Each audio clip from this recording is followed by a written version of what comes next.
1947 में काबुल में 1/3 पॉपुलेशन थी। काबुल में, लाहौर को और कराची के बाद काबुल में 1/3 हिंदू और सिख थे। आज कोई बचा? लाहौर में 75% हिंदू और सिख थे। कहां चले गए? कराची में 2/3 थे। कहां चले गए? कश्मीर वैली में थे। कहां चले गए? जनाब, ये खतरा दिखा। ओसामा बिन लादेन को मारा गया तो कितने लोगों ने यूएस में कहा कि ओसामा बिन लादेन की लाश क्यों नहीं दिखाई? भाई 4 साल हो गया, अब तो बता दो। आप क्या सोचते हो, पुलवामा में जो शहीद हुए हमारे 40 जवान, वो आरडीएक्स कहां से आया? अगर कोई इसका सवाल आपसे करता है तो सेना का अपमान कहां से हो जाता है? दोस्तों नमस्कार, आप सभी का स्वागत है और आप मेरे साथ देख रहे हैं एसके डिबेट। दोस्तों, कांग्रेस लीडर दिग्विजय सिंह ने बोला है कि मुगलों का जो राज था वो मोदी के राज से अच्छा था और उन्होंने सर्जिकल स्ट्राइक पर सवाल खड़े किए हैं, उन्होंने सबूत मांगे हैं। तो दोस्तों, आज की डिबेट वीडियो इसी मुद्दे पर होने वाली है। बीजेपी की तरफ से सुधांशु त्रिवेदी और कांग्रेस पार्टी की तरफ से आचार्य प्रमोद कृष्णन है। आचार्य प्रमोद कृष्णन बोल रहे हैं कि दिग्विजय सिंह ने ऐसा नहीं बोला है कि मुगलों का राज अच्छा था, उन्होंने सर्जिकल स्ट्राइक पर सवाल नहीं खड़े किए हैं। उन्होंने बोला है कि अगर हिंदू खतरे में है तो इस चीज का जवाब मौजूदा सरकार देगी, क्योंकि मौजूदा सरकार को 2014 में हिंदुओं ने बहुत वोट दिया, 2019 में भी बहुत वोट दिया है। तो दोस्तों, इस चीज का जवाब सुधांशु जी ने दिया है कि हिंदू खतरे में कैसे हैं। उन्होंने बोला है कि काबुल में कितने हिंदू थे, लाहौर में कितने हिंदू थे, कहां चले गए। तो दोस्तों, वीडियो बहुत शानदार होने वाली है। आपसे अनुरोध है कि वीडियो को अंत तक जरूर देखें। वीडियो पसंद आए तो लाइक करें, शेयर करें, कमेंट करें और मेरे चैनल को सब्सक्राइब करें। चलो दोस्तों, ओरिजिनल वीडियो स्टार्ट करते हैं। चलिए शुरू करते हैं। मैं तो आपसे बड़ा बेसिक पॉइंट पूछ रहा हूं। अगर दिग्विजय सिंह ने क्लीन चिट नहीं दी है तो आप फिर दूसरे तरीके से जस्टिफाई कर रहे हैं, आप जस्टिफाई कर रहे हैं कि मोदी से बढ़िया, या दिग्विजय सिंह जस्टिफाई कर रहे हैं या कांग्रेस जस्टिफाई कर रही है कि मोदी से बढ़िया मुगलों का राज था। एक ही बात कोई समझेगा ना इसके अंदर। मैं बिल्कुल साफ कह रहा हूं, मैं बिल्कुल जस्टिफाइड नहीं कर रहा हूं। दिग्विजय सिंह जी ने यह नहीं कहा है कि मोदी के राज से मुगल का राज अच्छा था। दिग्विजय सिंह का कहना है कि बीजेपी के सपोर्टिंग ऑर्गेनाइजेशन ये कहते हैं कि हिंदू खतरे में है। तो अब हिंदुओं की सरकार है, हिंदू हृदय सम्राट प्रधानमंत्री हैं, हिंदू हृदय सम्राट गृह मंत्री हैं, धारा 370 हट चुकी है, तो अब हिंदू खतरे में क्यों है, ये बीजेपी से पूछो। अगर अब हिंदू खतरे में है तो फिर क्यों है? आपकी औकात बता रहा हूँ सर, बुरा नहीं मानना सर। हाँ, मैं बता रहा हूं। देखिए अमीश जी, आज नेताजी सुभाष चंद्र बोस जी की जन्म जयंती है। हिंदू खतरे में का जवाब यहीं से देता हूं।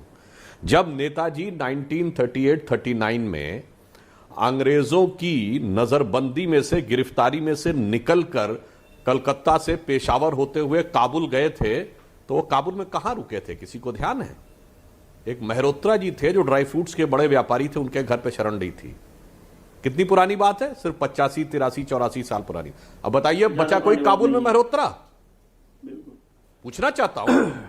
1947 में काबुल में 1/3 पॉपुलेशन थी। काबुल में, लाहौर को और कराची के बाद काबुल में 1/3 हिंदू और सिख थे। आज कोई बचा? लाहौर में 75% हिंदू और सिख थे। कहां चले गए? कराची में 2/3 थे। कहां चले गए? कश्मीर वैली में थे। कहां चले गए? जनाब, ये खतरा दिखा, इसलिए जनता का विश्वास हमारे ऊपर हुआ। ये तो मैंने सिर्फ नेताजी की बात कही। और आपको एक और बात बता दूं, उनका जन्म जिस समय हुआ नेताजी का 1897, 125 साल पहले, पाकिस्तान बांग्लादेश नहीं, अफगानिस्तान बर्मा भी हमसे कंट्रोल होता था। पूरा चाइना बुद्धिस्ट था, तिब्बत चीन का हिस्सा नहीं था, सोवियत संघ बना नहीं था। हम दुनिया के सबसे बड़े देश थे। और अगर बौद्ध और हिंदू धर्म को एक फैमिली का धर्म मान लें तो सबसे बड़े धर्म थे, और हिंदू सबसे बड़ा धर्म था और भारत सबसे बड़ा देश था। सब कुछ 100-125 साल में खत्म हुआ और दिग्विजय सिंह जी जैसे लोगों को नजर नहीं आता है कि इसमें कोई खतरा था और क्या था। अब मैं एक ऑब्जेक्टिव बात करता हूं। जो सर्जिकल स्ट्राइक हुई थी, इसकी प्रेस कॉन्फ्रेंस किसने की थी? डायरेक्टर जनरल मिलिट्री ऑपरेशंस ने। तो किससे सबूत मांग रहे हैं? दिग्विजय सिंह सरकार से मांग रहे हैं कि मिलिट्री से मांग रहे हैं? और वो कह रहे हैं यूएस की तरह सबूत देना चाहिए। अभी यूएस ने पिछले साल अमन अल जवाहिरी को मारा। मैं पूछना चाहता हूं, कितने यूएस के लोगों ने सबूत मांगा? ओसामा बिन लादेन को मारा गया तो कितने लोगों ने यूएस में कहा कि ओसामा बिन लादेन की लाश क्यों नहीं दिखाई? और पार्टियां बदलती रहती हैं, आतंकवाद पे स्टैंड नहीं बदलता। ओसामा बिन लादेन को खत्म करने का संकल्प लिया था जॉर्ज बुश ने, जो रिपब्लिकन पार्टी का था, और उसको खत्म किया बैराक हुसैन ओबामा ने, जो डेमोक्रेटिक पार्टी का था। सिर्फ हमारे ही यहां ये विचित्र सा काम होता है। दूसरी बात, ये नेताजी सुभाष चंद्र बोस पूरे देश के हैं, क्योंकि जो महापुरुष होता है वो, मैं उसको किसी पार्टी की परिधि से बाहर मानता हूं।